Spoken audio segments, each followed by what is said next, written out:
जी अस्सलाम वालेकुम। तो इसमें हम रिमेनिंग जो 10 क्वेश्चंस हैं उसको सॉल्व करेंगे।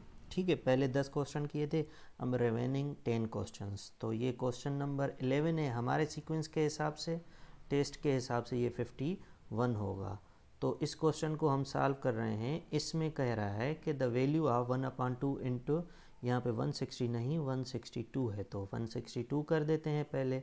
अब इसको सिंप्लीफाई करेंगे। सिंप्लीफाई करने से पहले हम कोशिश करेंगे ब्रेक इस स्क्वायर रूट के अंदर जो चीज़ पहले उसको सिंप्लीफाई करें, फिर स्क्वायर रूट से बाहर निकालें। तो 2 1 ज़ा 2, 2 8 ज़ा 16 और 2 1 ज़ा 2, तो 81 हो गया। तो इसका मतलब स्क्वायर रूट के अंदर जो वैल्यू है अब वो 81 है। तो 81 स्क्वायर रूट से बाहर आ जाएगा तो ये हो जाएगा 9। कैसे बाहर आ जाएगा देखें। 81 के आप जो हैं वो फैक्टर्स निकालेंगे। एक तरीका तो ये है, ठीक है। और दूसरा तरीका कि 81 को हम ऐसे लिख सकते हैं 9 स्क्वायर और ये स्क्वायर रूट, ठीक है। तो स्क्वायर और रूट में कैंसिल हो जाएंगे और हमारे पास जो आंसर होगा वो 9। अगर ये तरीका नहीं आ रहा तो फिर हम क्या करेंगे, यहाँ से 27 फैक्टर्स निकालेंगे, फिर 9 अगेन 3, फिर 3 1, तो ये हो जाएगा 1 2 3 4।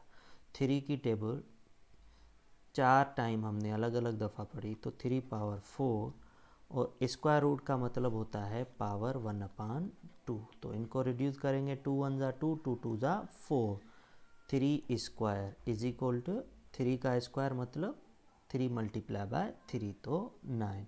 अब किसी को डायरेक्ट आए समझ में, ऐसे आए या फैक्टर्स से आए, ठीक है। अब आते हैं क्वेश्चन नंबर 12 पे। A boy is cutting a rectangular lawn 40 feet long and 30 feet wide. He has cut all it except for a rectangle that is 20 feet and 15 feet wide. The fractional part of the lawn remaining uncut, जो uncut रह रही है remaining, उसका fractional part बताना है, ठीक है। पहले हमें कह रहा है कि एक लॉन है, रेक्टेंगुलर लॉन, ठीक है।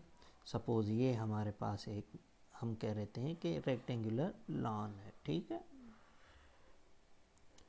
अब ये 40 फीट जो है वो लॉन्ग है और 30 फीट वाइड है, ठीक है। उसके बाद कह रहा है कि वो एरिया को इसको कट करता है।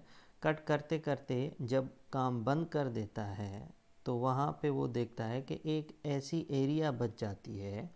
अब वो यहाँ से हो सकती है, यहाँ से हो सकती है, यहाँ से, मैं बीच में बना देता हूँ, ठीक है। जो अनकट है, जो क्या है, अनकट है। और वो लॉन्ग क्या है, 20 फीट लॉन्ग है और 15 फीट जो है वो उसकी विड्थ है। तो ये जो है ये अनकट है हमारे पास। दोबारा समझें। A boy cut a rectangular lawn 14 feet long and 30 feet width, ये हो गई लॉन, ठीक है। He has cut all it except, अब जो रह गई रेक्टेंगल, एक रेक्टेंगल उससे रह गया, कौन सा, that is 20 feets long and 15 feets width. अब वो रेक्टेंगल रह गया उससे, ठीक है। The fractional part of the lawn remain uncut. अब जो अनकट है उसको हमें बताना है, लेकिन किस में, फ्रैक्शनल पार्ट के हिसाब से, ठीक है। कितना फ्रैक्शन, टोटल फ्रैक्शन के हिसाब से बताना है कि कितना पार्ट अनकट रहा है। तो सबसे पहले हम क्या करेंगे, जो बड़ा हमारा रेक्टेंगल है जो उसको कट करना था, उसकी हम टोटल एरिया फाइंड कर देते हैं। तो एरिया का फार्मूला क्या होता है, area is equal to length multiply by width. तो टोटल जो हमारा है उसकी एरिया फाइंड करेंगे, तो area is equal to length है 40 लॉन्ग मतलब, मल्टीप्लाई बाय विड्थ हमारे पास 30 है। तो बड़े वाले रेक्टेंगल की एरिया हमारे पास हो जाएगी 4 3 ज़ा 12, ठीक है। ये हो जाएगी 12 फीट स्क्वायर, ठीक है। एरिया हो गई, ठीक है, 1200 फीट। अब हम क्या कर रहे हैं, हम कह रहे हैं कि ये 1200 फीट उसको कट करनी थी, लेकिन उससे कुछ पार्ट रह गया है। अब जो रह गया है पहले वो ढूंढे, वो कितना रह गया है। तो अब रिमेनिंग पार्ट की जो हम वो फाइंड करेंगे एरिया। तो ए इधर मैं आर लिख रहा हूँ, मतलब रिमेनिंग, ठीक है। Is equal to length multiply by width 20 multiply by 15, तो इसको हम मल्टीप्लाई करेंगे 15 0 ज़ा 0, 15 2 ज़ा 30, ठीक है।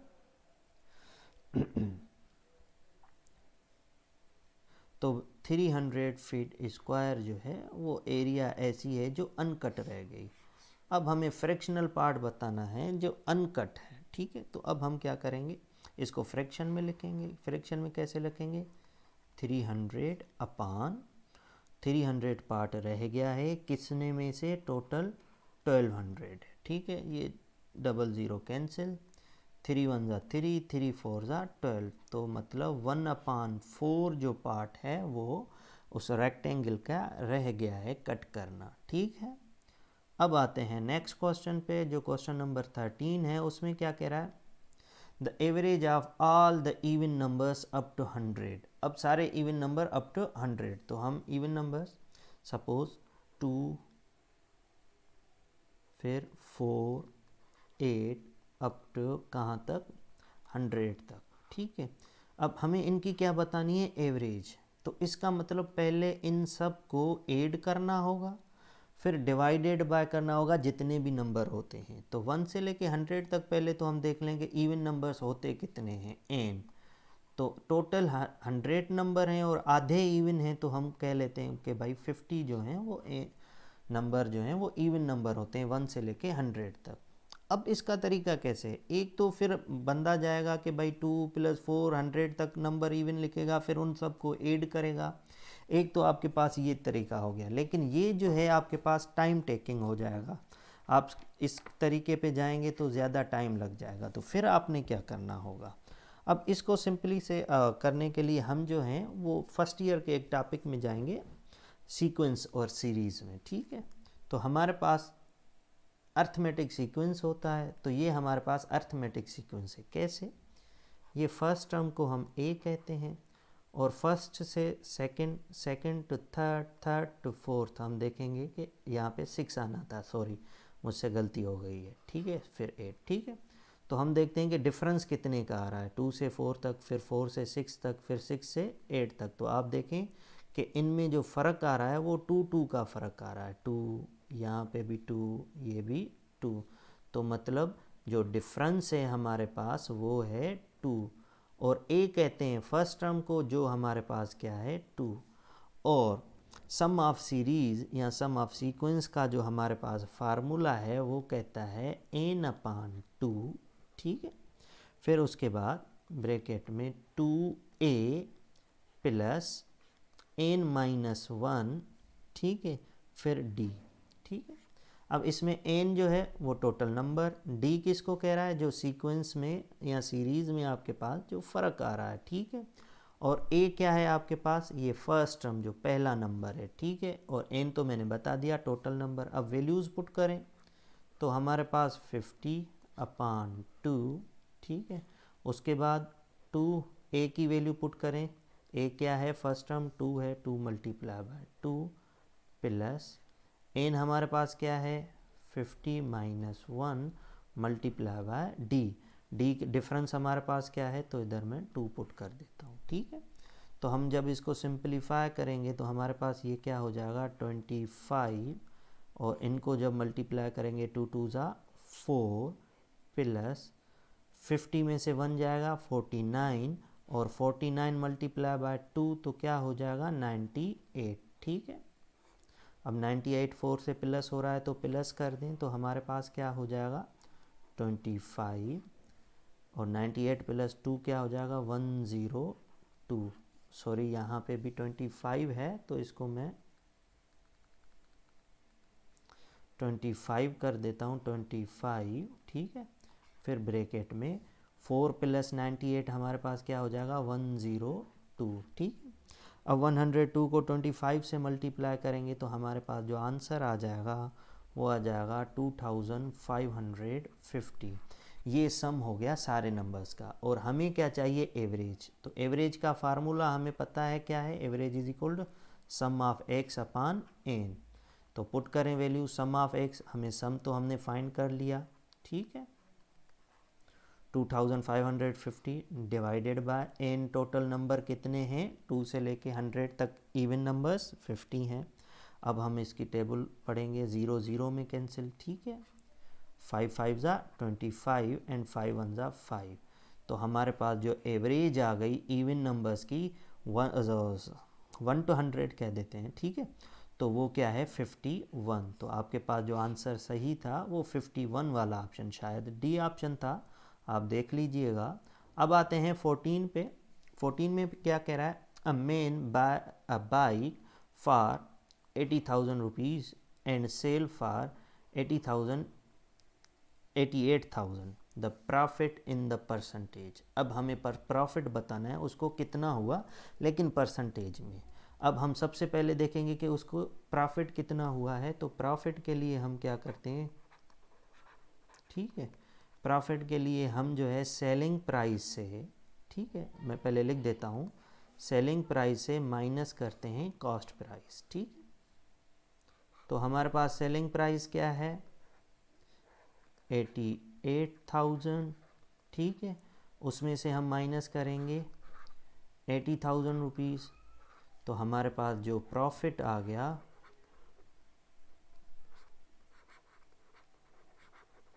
वो क्या हो गया 8,000, ठीक है, 8,000 प्रॉफिट हो गया। अब हमें प्रॉफिट को परसेंटेज में बताना है, तो परसेंटेज के लिए हम क्या करेंगे, पहले देखेंगे परसेंटेज कैसे फाइंड करते हैं प्रॉफिट की। तो हमें जितना अर्न किया है मतलब 8,000, ठीक है, डिवाइडेड बाय जो टोटल अमाउंट जिसमें से अर्न किया वो हमारे पास क्या था 80,000 मल्टीप्लाई बाय 100, ठीक है। तो ये 2 ज़ीरो इन 2 ज़ीरो में गए और ये 2 ज़ीरो इन 2 ज़ीरो में गए, ठीक है, और 8 में गया तो हमारे पास क्या बच गया 10 मल्टीप्लाई बाय 1 10 और मल्टीप्लाई बाय 100 कर दिया था, तो इसको हम परसेंट में लिखेंगे। तो भाई हमारे पास जो प्रॉफिट है वो 10% हो गया। अब आते हैं 15 पे। The average of 10 numbers calculated is 15। 10 number हैं, उनकी एवरेज 15 है। It is discovered letter on date while calculating the average on numbers, namely 36 was wrongly read as 26। मतलब ये जो एवरेज 10 नंबर की निकाल रहे थे तो उधर एक ऐसा नंबर था जो 36 था, ठीक है, जिसको रॉन्गली रीड एज 26 कर दिया गया और फिर एवरेज गलत हो गई। अब आपको करेक्ट एवरेज बतानी है, ठीक है। तो हम क्या करेंगे कि हमें वो नंबर जो 36 था उसको कम करके 26 करना है, ठीक है। और फ़र्क कितना आ रहा है पहले तो देख लें। 36 को में से अगर माइनस करें 26 तो क्या आ जाएगा 10 का डिफरेंस आ रहा है, ठीक है। तो मतलब 10 जो है वो कम हो गए थे टोटल सम से, अब हमें 10 बढ़ाने हैं, ठीक है। फिर आप देखेंगे टोटल नंबर कितने हैं, वो भी 10 है। तो इसका मतलब अगर आप इसमें 10 इंक्लूड कर देंगे तो एवरेज सिर्फ 10 से डिवाइड करें तो 1, तो मतलब एवरेज में सिर्फ आपने 1 ऐड कर देना है। तो टोटल ये क्या हो जाएगा 16। टोटल क्या हो जाएगा आपके पास नंबर 16, क्योंकि हर नंबर के लिए 1 इंक्रीज करना है। ये तो हो गया डायरेक्ट मेथड, ठीक है। अब आते हैं कैलकुलेशन से, मैथमेटिकली ये कैसे होगा। तो आपके पास नंबर पता है, एवरेज पता है। एवरेज का फार्मूला क्या है, x is equal to sum of x upon a. Average है 15 तो 15 इज इक्वल टू सम, हमारे पास जो है वो फाइंड करना है 15 नंबर और 10 नंबर्स का, ठीक है, और टोटल नंबर हैं 10। 10 इधर आएगा मल्टीप्लाई करेगा तो ये क्या हो जाएगा 150 is equal to sum of x। इसका मतलब टोटल जो एवरेज 15 निकली थी उसमें जो नंबर्स का सम किया गया था वो 150 था। लेकिन अब हमें क्वेश्चन कह रहा है कि 36 को 26 कर दिया गया था, मतलब 10 जो है वो अब हमें इंक्रीज करना पड़ेगा। तो 150 प्लस 10, तो हमारे पास जो न्यू सम आ जाएगा वो क्या हो जाएगा 160। नंबर तो उतने ही 10 है, डिवाइड करें नंबर 10 से 160 को, तो हमारे पास जो एवरेज आ जाएगी वो ही 16 आ जाएगी, ठीक है। तो हमें जस्ट क्या करना है, या तो डायरेक्ट कर लें, पता लग जाए नंबर आपको पता है सेम है, डिफरेंस भी सेम है, उन n जितना डिफरेंस है तो एवरेज में उतना नंबर 1 इंक्रीज कर दें, या फिर टोटल सम फाइंड करें, फिर जो डिफरेंस हुआ है अगर कम करना है तो माइनस कर दें सम से, अगर इंक्रीज करना है तो वो सम प्लस कर दें, फिर अगेन आप उनको 10 से डिवाइड कर दें तो आपको न्यू एवरेज आ जाएगी। अब क्या कह रहा है, the value of mod of -4 plus mod of 4। सबसे पहले आते हैं इस निशानी को क्या कहते हैं, इसको हम मॉड्यूलस मॉड ये कहते हैं, ठीक है, नाम यूज़ करते हैं। इसका असल में मकसद कितना क्या होता है, इसका मकसद है कि कोई भी ऐसी चीज़ है, ठीक है, वो ओरिजिन से कितना दूर है, इसको ऐसे समझ लें, ठीक है। मॉड मतलब डिस्टेंस, ठीक है। सपोज हम कह रहे हैं कि ये 4 है, तो ये ओरिजिन से कितने यूनिट दूर हैं, 4 यूनिट दूर है, क्योंकि डिस्टेंस पॉजिटिव होता है। अगर यहाँ पे ये -4 है तो ये भी ओरिजिन से, अगर मैं कहूँ कि इसका डिस्टेंस कितना है, अब आप ये नहीं कहेंगे कि इसका डिस्टेंस 0 से -4 है, डिस्टेंस 4 ही होगा, चाहे आगे जाएं चाहे पीछे जाएं, ठीक है। तो डिस्टेंस तो उतना ही है, 4 है, ठीक है, लेकिन ये सिर्फ डायरेक्शन -4 की है, ठीक है। तो इसलिए हम कहते हैं कि मॉड में जो भी वैल्यू होती है, चाहे पॉजिटिव हो चाहे नेगेटिव हो, जब मॉड ख़त्म करते हैं तो उसको पॉजिटिव कंसीडर करते हैं, मतलब वो जो डिस्टेंस बताएगी ये भी कहेगी 4 है डिस्टेंस और ये भी कहेगी 4, तो इसका मतलब 4 + 4 हमारे पास क्या हो जाएगा, 8। तो इसका जो आंसर होगा वो 8 होगा। अब आते हैं the solution of the equation, इस इक्वेशन का सॉल्यूशन। अब ये इक्वेशन जो है वो क्वाड्रेटिक इक्वेशन है, क्योंकि पावर इसका जो है वो 2 है। अब क्वाड्रेटिक इक्वेशन को सॉल्व करने के 3 तरीके हैं वैसे तो, ठीक है, नॉर्मली। एक आपके पास जो होता है कंप्लीटिंग स्क्वायर्स, एक जो क्वाड्रेटिक फार्मूला अप्लाई करते हैं, ठीक है, और दूसरा आपके पास जो होता है वो क्वाड्रेटिक फार्मूला अप्लाई करते हैं और दूसरी फैक्टराइजेशन, ठीक है। तो अब हम क्या करेंगे, हमें अगर फैक्टराइजेशन में कन्फ्यूजन हो रही है किसी को तो फिर क्या करेंगे, फिर हम अप्लाई करेंगे क्वाड्रेटिक फार्मूला, ठीक है। तो फार्मूला हमारे पास क्या है, फार्मूला है क्वाड्रेटिक इक्वेशन का कि भाई x = -b plus minus b² - 4ac अपान 2a, ठीक है। ये क्वाड्रेटिक इक्वेशन का फार्मूला है। अब फार्मूला बहुत आसान तरीका है, आपने बस जस्ट वैल्यूज़ पुट करनी है, आपको आंसर मिल जाएगा।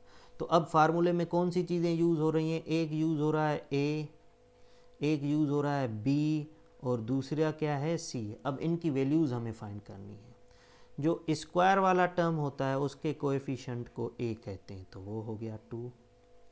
जो खाली वेरिएबल होता है उसके कोएफिशिएंट को, जिसका पावर 1 होता है, उसको b कहते हैं कोएफिशिएंट को, तो उसका जो कोएफिशिएंट b, तो b की यहाँ पे वैल्यू क्या है, -6, और खाली जो नंबर कांस्टेंट होता है उसको हम c कहते हैं, तो c यहाँ पे क्या है, -8। वैल्यूज़ पुट करते हैं, x = -b की वैल्यू -6, ठीक है, प्लस और माइनस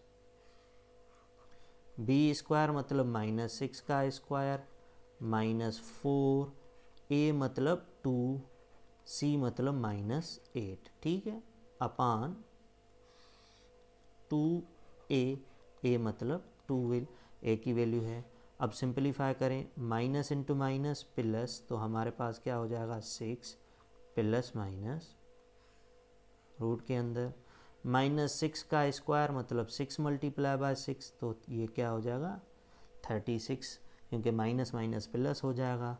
अब इसको सिंपलीफाई करें तो माइनस इंटू माइनस प्लस, 4 × 2 = 8 और 8 × 8 = 64, ठीक है, अपान 2 × 2 = 4। अगेन सिंपलीफाई करें तो हमारे पास क्या हो जाएगा, 6 plus minus 36 plus 64, 100 square root में, अपान में आपके पास क्या हो गया, 4। कुछ बच्चे क्या करते हैं, जल्दी जल्दी में ये 4 और 6 को रिड्यूस करना शुरू कर देते हैं, तो न्यूमरेटर में अगर प्लस माइनस की साइन बीच में है तो आप डायरेक्ट रिड्यूस नहीं कर सकते, ठीक है। अब हम क्या करेंगे, 6 प्लस माइनस 100 का स्क्वायर रूट से 100 बाहर आ जाएगा तो हो जाएगा 10/4। अब प्लस भी है माइनस भी है तो दो इक्वेशन बनेगी, एक बनेगी 6 + 10/4 और दूसरी बनेगी 6 - 10/4। 6 + 10 16/4, ठीक है। तो 4 1 ज़ा 4, 4 4 ज़ा 16, तो यहाँ से जवाब आया 4, एक रूट हमारा हो गया 4। और यहाँ से हमारे पास आंसर क्या आ जाएगा, 6 - 10 तो -4 बचेगा अपान 4, 4 1 ज़ा 4, 4 1 ज़ा 4 तो -1। तो आपके पास जो आंसर सही होगा वो क्या होगा, -1, 4। जिस भी ऑप्शन में ये लिखा हुआ होगा वो आपका करेक्ट ऑप्शन होगा। अब आते हैं क्वेश्चन नंबर 18 पे। हम देखते हैं कि 18 में हमें क्या कहा गया था। शायद 18 क्वेश्चन, या मैं चेक करूं, 12 13 14 15 16 17, शायद 18 गलती से मैंने नहीं लिखा है तो ये लिख लेते हैं, पहले 19 और 20 कर देते हैं, ठीक है। शायद मिस हो गया है, मिस आउट हो गया है। अब आते हैं इसको सिंप्लीफाई करें। अब ये देखने में बड़ा टिपिकल लग रहा है कि भाई 1 2 3 4 5 स्क्वायर रूट्स हैं इसमें, लेकिन ये बहुत ही आसान है, ठीक है। कैसे आसान है देखें, आपके पास जितने भी नंबर दिए गए हैं वो सारे आप देखेंगे तो तकरीबन आपके पास सारे के सारे नंबर जो हैं वो परफेक्ट स्क्वायर हैं, तो आपके लिए आसानी होती जाएगी। परफेक्ट स्क्वायर नंबर है तो मतलब आपको कैलकुलेशन में कोई डिफ़िकल्टी नहीं होगी, आप आराम से उसको कैलकुलेट करते जाएंगे। तो सबसे पहले स्टार्ट करेंगे अंदर से जाके 225। तो आपने ये देखना है कि ये 225 क्या वाकई में परफेक्ट स्क्वायर नंबर है। अगर परफेक्ट स्क्वायर नंबर है तो इसका स्क्वायर रूट क्या होगा। तो 225 का जो आपके पास स्क्वायर रूट है इसका, ठीक है, वो है 15। क्या है, 15, ठीक है। तो अब क्या लिखेंगे, 15 + 154। अब ये हो गया, ये स्क्वायर रूट ख़त्म हो गया, 15 + 154। और फिर अब 108 + 25 +, ठीक है, और ये 10 +, ठीक है। अब इन दोनों को हम प्लस करेंगे तो 154 + 15, तो आपके पास क्या हो जाएगा, 169। तो ये पूरा जो सम आपके पास हो जाएगा 100, इन दोनों का 169 का स्क्वायर रूट, फिर 108 उसमें प्लस करे के स्क्वायर रूट, फिर 25 उसमें प्लस करना है और स्क्वायर रूट, और फिर जो है आपने 10 प्लस करना है फिर स्क्वायर रूट। तो 169 का स्क्वायर रूट है 13, तो यहाँ इसका स्क्वायर रूट क्या हो जाएगा, 13, ठीक है, और प्लस 108, फिर ये स्क्वायर रूट, फिर 25 प्लस में, और फिर आपके पास क्या हो जाएगा, इसको थोड़ा सा इंक्रीज़ करना था क्योंकि यहाँ पे शायद ना लिख पाऊँ मैं 10, तो फिर हो जाएगा 10 प्लस, इन दोनों को जब हम पे ऐड करेंगे 108 + 13 तो ये 121 हो जाएगा, 121। तो अब 121 लिखेंगे हम इस जगह पे, तो इसको मैं थोड़ा सा यहाँ पे कर देता हूँ, ठीक है। क्या हो जाएगा इसका, 121, 121, ठीक है, फिर ये स्क्वायर रूट प्लस 25 ये स्क्वायर रूट, और ये प्लस 10 ये स्क्वायर रूट, ठीक है। अब सिंप्लीफाई करते हैं, 121 को रूट से बाहर निकालें तो क्या हो जाएगा, 11 + 25 + 10, तो 25 + 11 क्या हो जाएगा, 36, तो 36 का स्क्वायर रूट प्लस 10, 36 का स्क्वायर रूट क्या हो जाएगा हमारे पास 6, ठीक है, फिर प्लस 10 और उन दोनों का स्क्वायर रूट, 10 प्लस 6 हमारे पास क्या हो जाएगा 16, और 16 का स्क्वायर रूट हमारे पास क्या हो जाएगा स्क्वायर रूट ऑफ 16 4। तो आपके पास आंसर जो है वो क्या होगा 4। देखने में बड़ा लग रहा था, बिल्कुल आसान था, बस आपको स्क्वायर रूट्स पता होने चाहिए, कम से कम 15 तक तो 1 से लेके 15 तक तो पता होना चाहिए आपको, फिर आप कंफ्यूज नहीं होंगे अगर कोई ऐसा क्वेश्चन आ जाता है तो। अब आते हैं क्वेश्चन नंबर 20 पे। इसमें क्या कह रहा है, if d is greater than 0 and 5d square minus 45 is equal to 0, what is the value of d. बस इसको फिलहाल थोड़ी देर के लिए भूल जाते हैं, हमें डी की वैल्यू चाहिए, तो हम कहेंगे भाई 5d स्क्वायर, ये माइनस का 44 है उधर लेके जाएंगे तो प्लस का 45, 5 मल्टीप्लाई कर रहा है इधर लेके आएंगे तो डिवाइड करेगा, d square is equal to 45 divided by 5, reduce करेंगे तो ये हमारे पास क्या हो जाएगा d square is equal to 9, ठीक है। हमें तो डी स्क्वायर की वैल्यू तो नहीं चाहिए, डी की चाहिए, तो हम क्या करेंगे, स्क्वायर ख़त्म करना है तो स्क्वायर रूट बोथ साइड करेंगे। तो एक बात याद रखना, जब भी क्वेश्चन में अपनी तरफ से स्क्वायर रूट आपने देना हो, अपनी तरफ से टेकिंग स्क्वायर रूट बोथ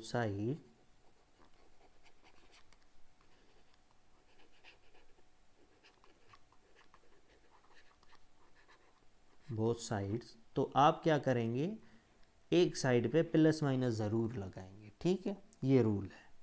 तो ये स्क्वायर रूट में cancel, d is equal to 9, जब रूट से बाहर आएगा तो प्लस माइनस 3 जवाब हो जाएगा। अब प्लस माइनस 3 एक्यूरेट आंसर है, लेकिन क्वेश्चन की कंडीशन के हिसाब से हम देखेंगे कि फिर हमारा जवाब क्या है। तो क्वेश्चन में कह रहा है डी इज़ ग्रेटर देन 0, तो ग्रेटर देन 0 मतलब नेगेटिव वाला रूट नहीं लेना, तो बाकी क्या बच जाएगा +3, तो हमारा जो ऑप्शन होगा वो +3 सही होगा, ठीक है। अब हम देखते हैं क्वेश्चन नंबर 18 जो मिस हो गया है वो कौन सा था, क्योंकि वो लिखने में शायद हो सकता है मुझसे मिस्टेक हो गई है। 18 मैंने नहीं, 18 तो वही था, हाँ, क्वेश्चन नंबर 17 को मैंने 18 कर दिया है, ठीक है। तो क्वेश्चन नंबर 17 भी कर लेते हैं, यहाँ पे पहले ये कन्फ्यूजन दूर कर देते हैं, हो सकता है इस वीडियो में फिर ये जो 17 है जिसको हमने लिखा है ये असल में क्वेश्चन नंबर 18 है, ठीक है। अब आते हैं कि क्वेश्चन नंबर 17 क्या है, बहुत ही आसान सा क्वेश्चन है, यहीं पे कर देते हैं, ठीक है। क्वेश्चन नंबर 17 हमें कह रहा है कि the value of log 10 is the value of, ये ब्रैकेट में ऐसे लिखा हुआ है, ठीक है, वैल्यू ऑफ log 10 इज। सबसे पहले अब हमें ये देखना है कि ये log का बेस क्या है, बेस यहाँ पे लिखा हुआ होता है, ठीक है। अगर बेस कुछ भी नहीं लिखा हुआ तो मतलब बेस 10 है, तो मतलब बेस 10 है। अब ये क्या कह रहा है हमें, log का असल में मतलब जो होता है वो पावर होता है, तो हमें कह रहा है कि आपने क्या करना है, 10 के ऊपर ऐसा कौन सा पावर रखें कि जवाब 10 आ जाए, 10 बेस के ऊपर ऐसा कौन सा पावर रखें कि जवाब 10 आ जाए। तो इसका आंसर डायरेक्ट जो है वो 1 होगा, और ये अगर आप लॉगरिथम पढ़ रहे हैं 9th, शायद ये 9th में ही है, तो ये पहली कंडीशन है, जब लॉगरिथम स्टार्ट करते हैं पढ़ाना तो बाई बेस 10 पे log 10 बराबर 1 होता है, ठीक है। लेकिन फिर भी अगर कन्फ्यूजन है तो हम क्या करेंगे, इसको पावर में लिखेंगे कि, या फिर ऐसे लिखेंगे कि log 10 एट बेस 10 हमें फाइंड करना है, तो मतलब x, तो सबसे पहले अब इसको एक्सपोनेंट फॉर्म में लिखेंगे, तो ये जो क्या कहलाता है आपके पास कहलाता है बेस 10, ठीक है। और जो इज इक्वल के उस तरफ होता है log के वो कहलाता है power, power is equal to x, और ये चीज़ इज इक्वल के दूसरे तरफ लिखते हैं 10। तो भाई यहाँ पे 10 इक्वल टू 10, अब सेम कंडीशन है, वो कह रहा है दोनों साइडें बराबर हैं, तो हम पावर्स को कंपेयर करेंगे। पावर भी सेम होने चाहिए। अगर उसने इक्वल की कंडीशन खुद ही दी हुई है तो x इज इक्वल टू 1।